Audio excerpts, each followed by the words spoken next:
We know where Kamal lives. এখানে where Kamal lives কোন প্রকার clause? I mean adjective clause, noun clause, adverbial clause নাকি none? অর্থাৎ প্রিয় শিক্ষার্থী, আজকে আমরা ক্লোজ নিয়ে কথা বলবো এবং এখানে আমরা পার্ট 1-এ আছি, যেখানে আমরা এই নাউন ক্লোজ নিয়ে কথা বলবো এবং নাউন ক্লোজ কীভাবে খুব ইজিলি আমরা সলভ করতে পারি সেই বিষয়ে বিস্তারিত আলোচনা করবো। So let's begin.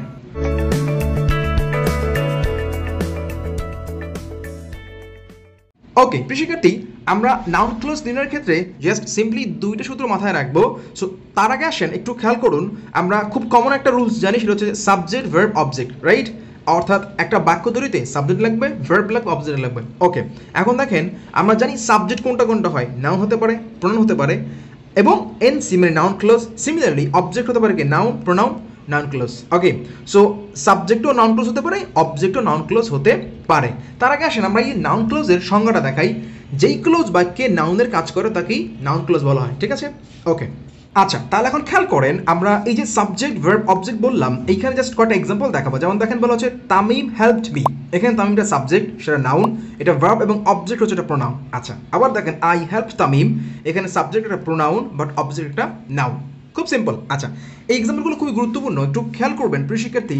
আমরা বলছি subject verb object, noun pronoun এবং নাউন ক্লোজ, আবার অবজেক্টও না নাউন ক্লোজ হতে পারে। তাহলে এখন দেখেন, we know that he is smart. এই বাক্যটা দেখেন সাবজেক্ট ভার্ব এবং এই যে একটা পুরো অংশ দেখছেন অবজেক্ট, এই অবজেক্টের জায়গায় কিন্তু এখন নাউন ক্লোজ বা এনসি। আচ্ছা, দেখেন সাবজেক্ট ভার্ব অবজেক্টের জায়গায় নাউন ক্লোজ আসে যেমন। আবার পরের এক্সাম্পলটা খেয়াল করেন, বলা হচ্ছে that he is smart is known to us. এইখানে এই অংশটা হচ্ছে subject then noun clause, verb then object. Okay, so প্রিয় শিক্ষার্থী খেয়াল করুন, আমরা যে এই যে মূল যে সূত্রটা, অর্থাৎ সাবজেক্টে কীভাবে নাউন ক্লোজ বসে, অবজেক্টে কীভাবে নাউন ক্লোজ বসে সেটা দেখাচ্ছি। যেমন আমরা আবারও বলবো যে উই নো সাবজেক্ট ভার্ব অবজেক্টে নাউন ক্লোজ, আবার দ্যাট হি ইজ স্মার্ট এটা হচ্ছে নাউন ক্লোজ সাবজেক্টের জায়গায়, কিন্তু এই অংশটা ভার্ব দেন অবজেক্ট। ওকে, তাহলে এখন খেয়াল করেন যে একটা বাক্যে কীভাবে নাউন ক্লোজটা সাবজেক্টে বসে, অবজেক্টে বসে সেটা দেখালাম। সো এবার রুলস দেখাবো, জাস্ট দুটো রুলস খেয়াল করেন।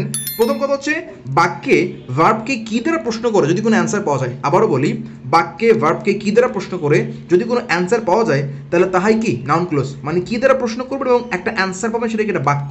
ওকে, এখন দেখেন প্রশ্ন করেন উই নো, আমরা জানি, কি জানি? That he is smart. এই যে কী দ্বারা প্রশ্ন করে এইটা বাক্য পেলেন না, ইটস নাউন ক্লোজ, একদম সিম্পল। অর্থাৎ আপনি বাক্যে ভার্বকে প্রশ্ন করেন যে আমরা কি জানি, কি দ্বারা প্রশ্ন করে যদি অ্যান্সার পাওয়া যায়, আপনি অ্যান্সার পেলেন হি ইজ স্মার্ট, এখন এটা কি অফকোর্স নাউন ক্লোজ। আবার দেখেন that he is smart is known to আস, আমাদের কাছে পরিচিত, কি পরিচিত? হি ইজ স্মার্ট, তার মানে এটা কি অবশ্যই নাউন ক্লোজ। ওকে, তাহলে রুলস নাম্বার 1 কি? প্রথম কথা হচ্ছে যে আপনি যদি বাক্যে কী দ্বারা প্রশ্ন করে, কী দ্বারা প্রশ্ন করে কোনো অ্যান্সার খুঁজে পান, কী দ্বারা প্রশ্ন করে এবং অ্যান্সারটা বাক্য পাচ্ছেন, তখন সেটা কি নাউন ক্লোজ। এবার আসেন রুল নাম্বার 2 খেয়াল করেন, প্রিপোজিশন প্লাস নাউন ক্লোজ। আচ্ছা, আমরা জানি যে প্রিপোজিশনের পরে কি বসে, নাউন বসে, রাইট? আমরা সবাই জানি যে প্রিপোজিশন প্লাস নাউন। যেমন একটা এক্সাম্পল দেখেন, বলা হচ্ছে hour success based on practice. আমাদের সফলতা নির্ভর করে কিসের উপরে? প্র্যাকটিসের উপর। এখন দেখেন অন প্রিপোজিশন, তারপরে এই যে নাউন দেখতে পাচ্ছেন, মানে নাউন হচ্ছে কি প্রিপোজিশনের পরে কি বসে, নাউন বসে। তাহলে এখন দেখেন যে our success based on our practice, এখানে দেখেন preposition plus noun.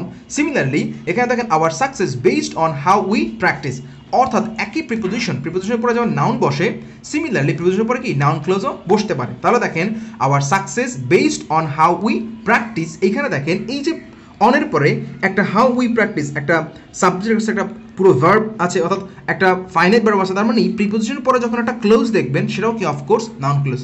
Just simple, প্রিপোজিশনের পরে যখন আপনি ক্লোজ দেখবেন সেটা নাউন ক্লোজ, এবং আপনি যখন ভার্বকে যখন কি দ্বারা প্রশ্ন করবেন এবং সেই অ্যান্সার যখন পাবেন তখন সেটা নাউন ক্লোজ। একদম সিম্পল, দুটো সূত্র। একটা হচ্ছে আপনি ভার্বকে কি দ্বারা প্রশ্ন করেন, যদি অ্যান্সার পান তখন সেটা নাউন ক্লোজ। আবার যখন প্রিপোজিশনের উপর একটা নাউন ক্লোজ দেখবেন বা একটা ক্লোজ দেখবেন, অবশ্যই তখন সেটা কি হবে, আপনার হচ্ছে নাউন ক্লোজ হবে। যেমন প্রশ্ন করেন hour success based on how we practice, এইখানেও দেখেন আপনি প্রশ্ন করেন আমাদের সাফল্যটা কিসের উপরে নির্ভর করছে, কিসের উপর, ওই যে কি দ্বারা প্রশ্ন করেন আবারও পাচ্ছেন একটা অ্যান্সার যে হাউ উই প্র্যাকটিস, তাহলে সেটাও কি অফকোর্স নাউন ক্লোজ। ওকে, জাস্ট আপনি বাক্যে ভার্বকে কি বা কিসের দ্বারা এই ধরনের প্রশ্ন করে যদি অ্যান্সার পান, অফকোর্স সেটা কি হবে, নাউন ক্লোজ হিসেবে ইউজ করা হবে। যেমন এইমাত্র বললাম যে our success based on practice, প্রিপোজিশনের পরে নাউন বসে, সিমিলারলি প্রিপোজিশনের পরেটা কি নাউন ক্লোজও বসতে পারে। সো আপনি যদি এই বিষয়টা মাথায় রাখতে পারেন যে কি দ্বারা প্রশ্ন করলে অ্যান্সার পাবেন, অথবা প্রিপোজিশনের পরে একটা ক্লোজ থাকবে, অফকোর্স সেটা কি নাউন ক্লোজ।